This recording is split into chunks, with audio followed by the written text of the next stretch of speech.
Good evening and welcome to Smart Entrepreneurship Decoded on Transcontinental Times. Today we take a slight detour from our continuous discussions on entrepreneurship and meet a very different kind of individual.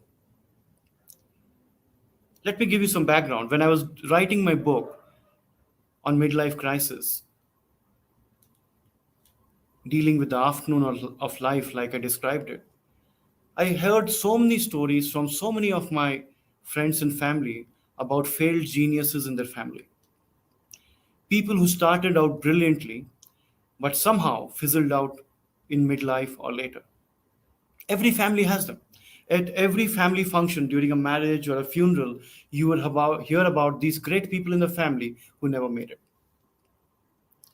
On the other hand, we are constantly bombarded in the media by young achievers, so called overnight successes, which I challenge all the time because they are not really overnight successes, most of them.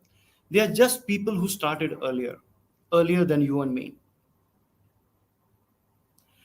On the other hand, a third data point that I observe is that the young people of today, people in the age group of 15 to 20,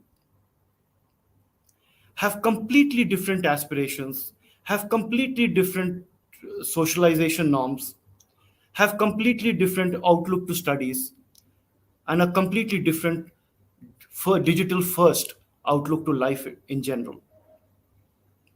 I was very excited to get introduced to a young talent, a young innovator, a person who holds Elon Musk as his role model and is based out of Ludhiana, Punjab. Let's meet with him and discuss how the young people of today are dealing with various issues and how he himself has become such an accomplished innovator at such a young age of 15 and 16. He's 16 now, but most of his achievements started way earlier.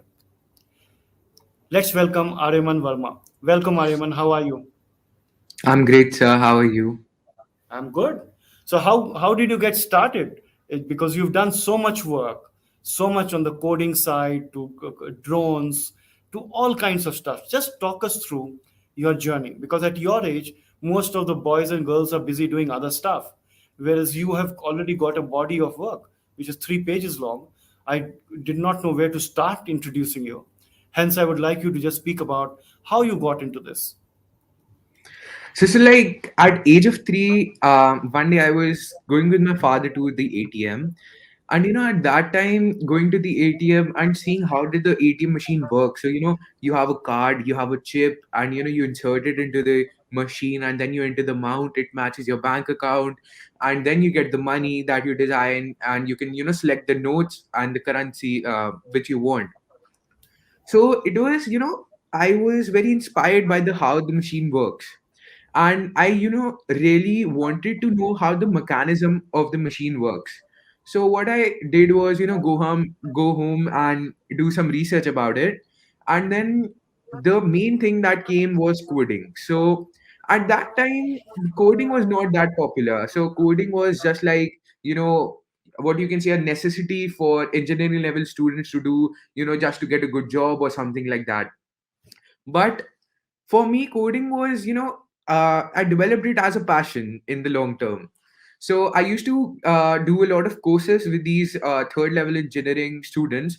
So there was a summer school kind of a thing for them. So what they were doing was developing in the third year their projects. So you all know that they want some projects developed in the third year of the college. So what they were doing was developing all these projects for themselves. And I was also very curious to see how do they actually work upon the projects, like what are the coding skills required, what are the languages they code on, what are the microcontrollers they use, what all are the parts. And slowly and gradually I developed my interest in that. And then after that, gradually working on that stuff, and my parents and my mentors were supportive a lot. So like there are no words that I can describe the unconditional support and love they have provided for me. So gradually what happened was I got into this, and then I made a line follower robot. So a line follower robot is it uses two IR sensors, to just follow the path of the line where you want it to go. So you can just draw a black line anywhere, on a white surface, so that it could easily distinguish that this is a black line and this is a white background. So you can actually, get your robot to follow that black line till wherever you want.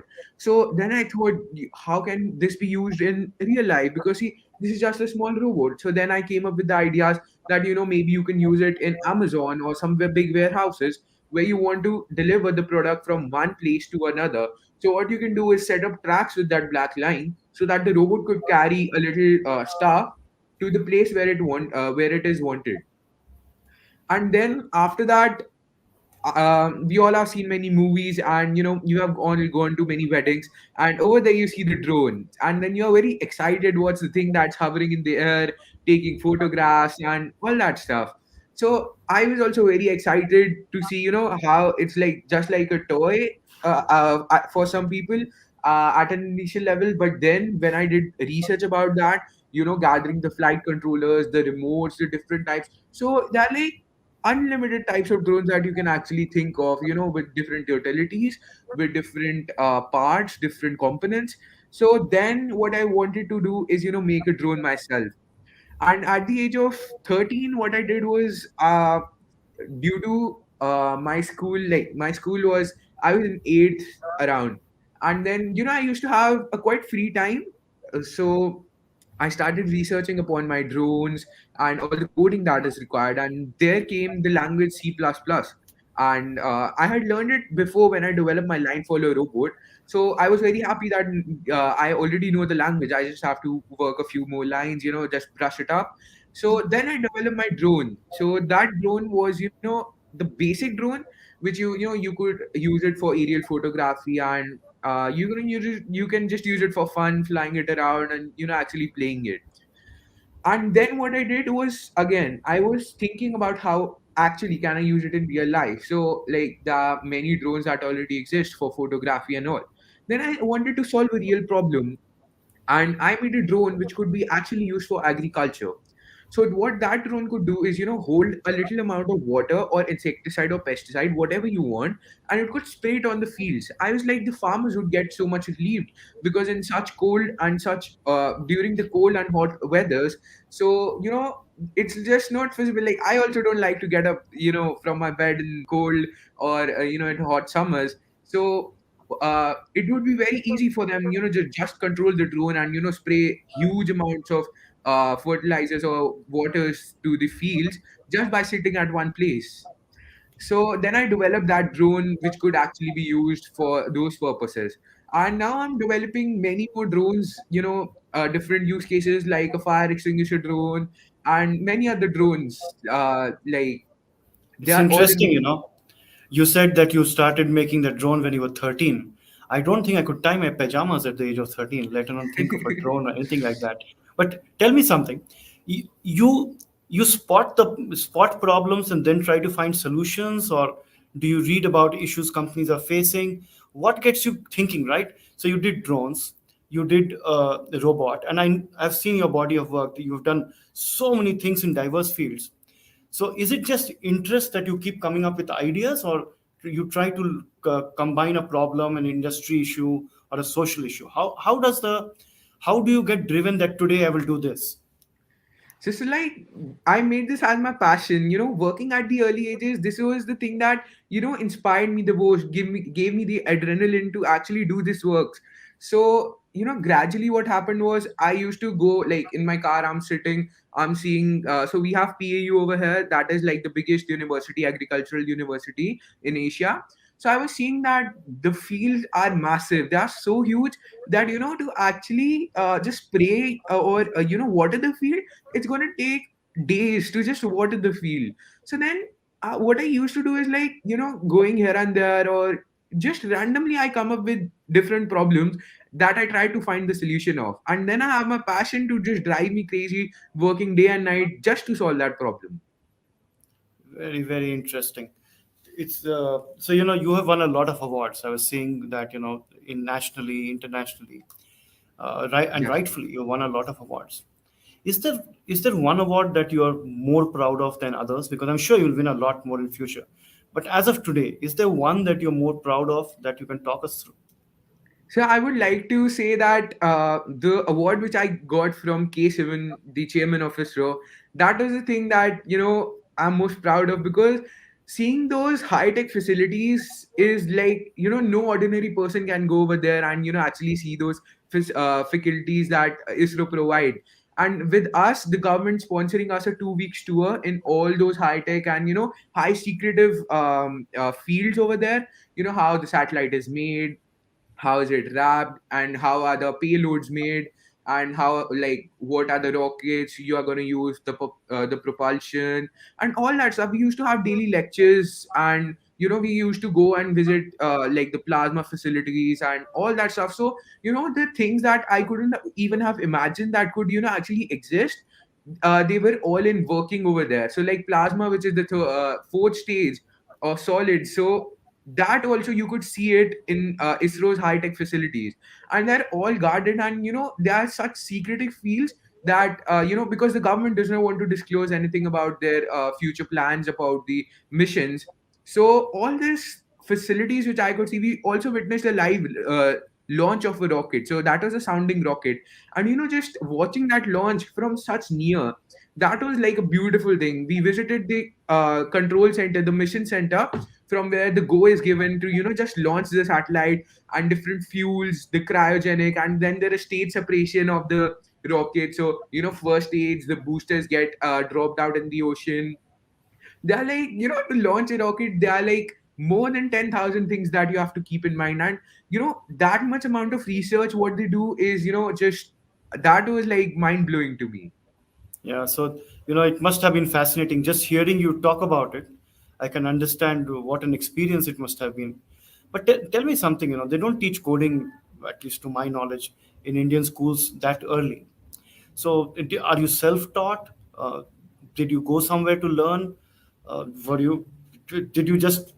Did it come from within to learn coding, or how did it happen? So like as I mentioned before, what happened was, in a summer break, there were engineering third level students, actually making their projects, for the universities. And over there, when I saw them, working, coding such huge lines, I was first of all very scared. What is this? Why do we have to do this? And but then when I initially learned the coding, so over there was a trainer. So I learned from many trainers. So like if I was like, this person knows only this much, I used to go to another trainer, and I would used to gather knowledge from wherever I could, try searching the internet, going to Delhi, China, and all that stuff, just to improve my coding so that I could be the best. So, Aryaman, doing all this, you must be requiring specialized equipment, materials, maybe access to labs, etc. Do you have that, or do you have to create it yourself? So I have to create like my whole lab myself, because I would say that the technology that is required for making these stuffs is not yet in the Indian education. So I would like, really want that Indian education, rather than focusing everything on the theory part, you know, it's okay to teach us the basics, but what I would like to say, the things that we are taught, 90% of the things, do not have any practical usage, except you just have to get marks and you just have to get a percentage. So 90% of the things what I think is not feasible for a person to actually use it in their daily lives, rather than actually doing practicals for it, and making the things by their hands, so that they can even experiment. So like if you are taught that this is equals to this or something like that, so you can't tinker about that, you can't think beyond that. So what happens is, when you make a drone, there are like millions of combinations you can try. What you could do is just replace this battery with the another one, how you can calculate the thrust, how you can produce more thrust. So there are like a million of combinations what you can produce, and what that allows is creativity, which I would say is like the backbone of doing everything. So if you are creative, you can do anything you want. So if you want to build this and you have a very creative mind, and so that is a go ahead for anything that you want to do in life. So you mentioned creativity. So a lot of what you do requires a certain design sense, right? Yes, sir. In how users experience it and how it is all designed. How do you manage that part? So designing basically designing all the stuff. So first of all, what I do is designing the robots. What I actually do is mostly 3D print all the stuff and all the mechanism. So you must have heard 3D printers and all these stuff in these days. So what I do is actually do the 3D printing, and also I used to do I make the files in CAD and actually 3D print it, and then give it a beautification for my projects. So I keep muting myself because some a neighbor of mine in the resort has decided to start a music band. But more interestingly, I have to keep pinching myself that I'm speaking to a 16-year-old and not a 60-year-old. You come across so mature, so clear in your thoughts, and that is one of the greatest gifts a leader can have: clarity of thought. You can't learn it. I strongly believe that, and you seem to have that in adequate measure. Let's move a little bit. In the pre-show chat, we were talking about crypto, and you were Yes. speaking about you trade in crypto. Talk us about that hobby of yours and how that's playing out. So cryptocurrencies is like the future. So what you could say is, stock trading, it has grown quite old. So there are like many companies that have stocks, and you might have heard that, this cryptocurrency has pumped more than 10 or so thousands of percent in, just one day or just in a few seconds. So what the thing is that cryptocurrency trading is like my hobby. So what I used to do is, just sacrifice 2-3 hours of my sleep at night and, actually um, analyze the charts and the trends in all the cryptocurrencies, and actually keep an eye on what all new cryptocurrencies are launched and how I get, and like basically what are the use cases. And gaining the interest in cryptocurrencies, what I also did was learn the coding language Solidity, which is used to create new smart contracts, which is in turn used to make new cryptocurrencies. So currently, I am working on the future, because I think this is the future of the world, because cryptocurrencies is like the in thing these days. So you might have heard about artificial intelligence, machine learning, all that stuff. So the next thing you're gonna hear about in 2 to 3 years is blockchain Talk, and blockchain talk to me. technologies. Talk to me a bit about artificial learning, etc.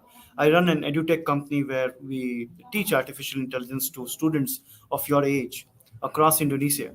Uh, where do you see artificial intelligence, crypto, and all that coming together? I was dying to ask this question from somebody who understood all this. Thank God you're here. But before that, I must tell you, I can see the audience on the various channels, and you'll be happy to note you're probably my 33rd guest, but this is the third highest audience we've got. That shows the interest we've got in young people. Maybe I should stop interviewing all the old daddy fuddies and start interviewing more of people like you.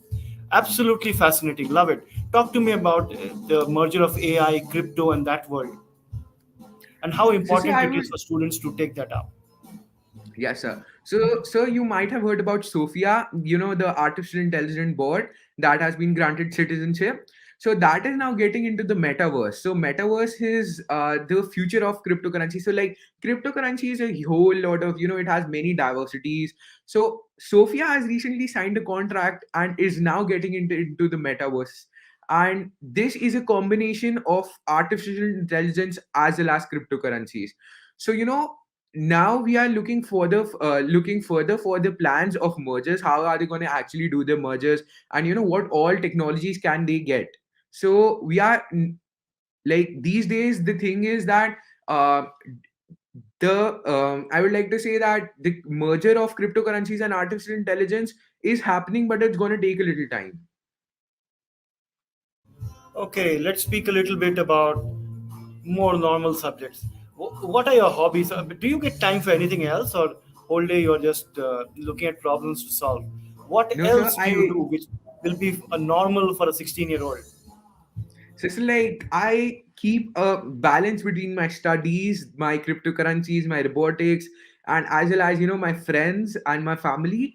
So my hobby is I love to cook. So at night, what I sometimes usually do is prepare dinner for my family, and just I love to cook, and this is like I really love to cook new dishes every day, or whenever I get time, I usually do cooking. And I maintain a balance between my friends, family, and all that stuff, because so working is one thing, but the quality of life is another thing. So if you are working whole day, and then what you could actually do is sacrifice 2 to 3 hours of your sleep, and rather spend that time with your family and your friends that you have made. You're definitely not a 16-year-old. You're a 60-year-old. You have the mind of a 60-year-old, I'm telling you. You say all these things with such great confidence, and I applaud you for what you're doing, absolutely brilliant. But Thanks a lot. let's look at, a little forward. Not too forward. Let's take 5, 10 years. Uh, what is it that you would like to solve? Is there one big problem that you would like to solve? So in cryptocurrencies, what I would like to solve, so like I am more focused in the future. So I am like in cryptocurrencies these days, and I'm doing a lot of research.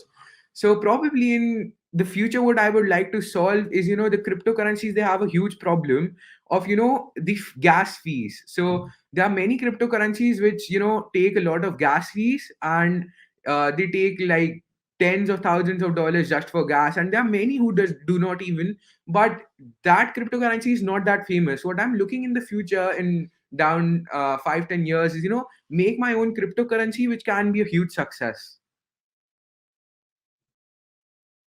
Now you're going down the Elon Musk way, right? But yes, you're being true to your role model. But talk to me about what you right now think. I know thinking changes. I know you will have life experiences that will take you in particular directions. But do you think right now you're going to get into a scientist kind of role? You're going to be an entrepreneur, or you're going to be an innovator all your life? How do you think right now, for the next, say, five So to ten right years? now, I think of completing my education from the United States, and completing my post graduation and undergraduation from United States, and then start my own company, and build my entrepreneurship. And then I'm looking for all like the problems that I would like to solve for the world. Just to make world a better place. So like, if you might have heard that Elon Musk donated $6 billion to solve to WHO to solve world hunger. So something like that I'm looking to solve in the world. So by earning through cryptocurrencies or something like that, what I want to do is just make a world better place. Now, since you speak like a 60-year-old, I'm going to ask you a question which is actually a 60-year-old person's question. And you said Elon Musk is a role model for you now. Do you think we should be spending money sending people to Mars or solving problems on Earth right now?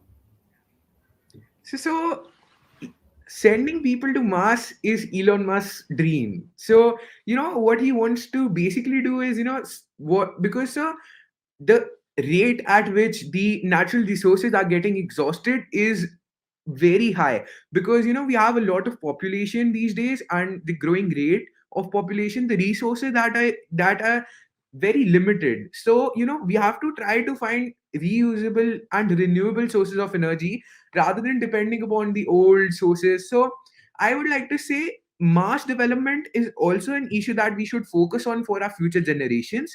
But I would not say that just spend. So what Elon Musk is right now also doing is dividing his money accordingly, so that he could even go into the development in his Mars project, and as well as focus on Earth.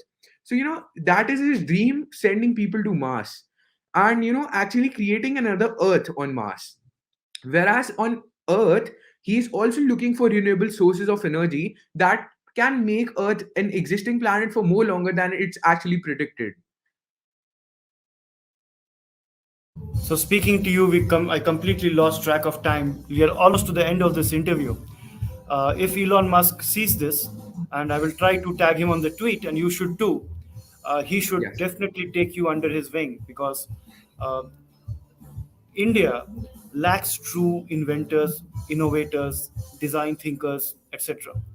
Most of the people who are entrepreneurs, not all, but most of them, are doing either services businesses, copycat businesses, me too businesses, and trying to make it. You here have been trying to create products, innovate, invent, and people like you should be backed with the right kind of facilities, the right kind of materials, labs, the right kind of mentors to direct you into maybe some very specific problems. So I applaud you. I really applaud you. For me, speaking with you has been an eye opener. And Thanks a lot, I sir. don't know why you want to be an entrepreneur. You could probably earn enough from crypto itself, the way things are going. I wish Yeah. you the very best in that as well. I wish a lot more young people would emulate you, because what today I can, when I speak with you, I see all this list of accomplishments, but behind that there must have been many years where maybe you were even ridiculed. That what the hell are you doing? Why are you doing this? What will you get out of this? You probably went through that learning cycle too. So I Yes, wish you sir. the very best, Ariman. I hope you do well, and I hope to one day interview you once you have really achieved the full potential that I can see that you've got. Thank you and good night. Thanks a lot, sir.